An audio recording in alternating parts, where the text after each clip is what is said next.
Hi friends, welcome channel fact Ganesha. तो दोस्तों, तमिलनाडु के पशुपति शेट्टी के दो बच्चे विनीत और गौरी थे। एक बच्चे के रूप में उन दोनों ने फैसला किया कि गौरी को जो बेटियां विनीत के बेटों को दे देनी चाहिए। तो दोस्तों, बाद में गौरी की तीन बेटियां और विनीत के तीन बेटे हुए।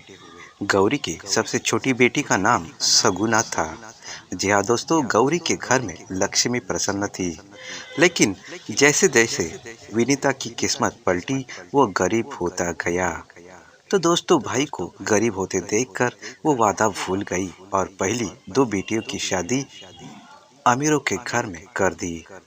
जी हाँ दोस्तों, फिर सगुना के बारे में सोचने लगा।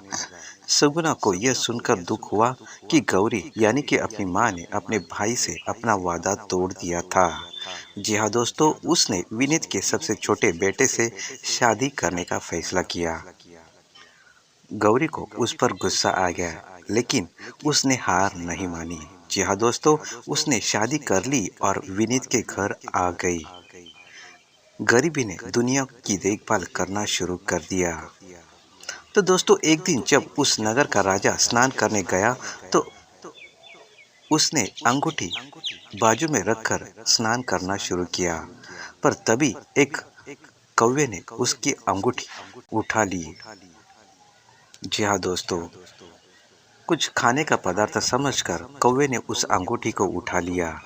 अंगूठी लेकर वही अंगूठी सगुना के घर के छत पर डाल दी। यह महसूस करते हुए कि ये भोजन नहीं था, उसने उसे फेंक दिया और वो कौवा उड़ गया। जब उसे पता चला कि बाद में वो अंगूठी सगुना को मिली। जब उसे पता चला कि ये राजा की है, तो वह उसे राजा को वापस ले गई। तो राजा को अंगूठी मिलते हुए राजा बहुत ही प्रसन्न हुआ और उसने उसे एक इनाम दिया और कहा, और मांगो बेटी।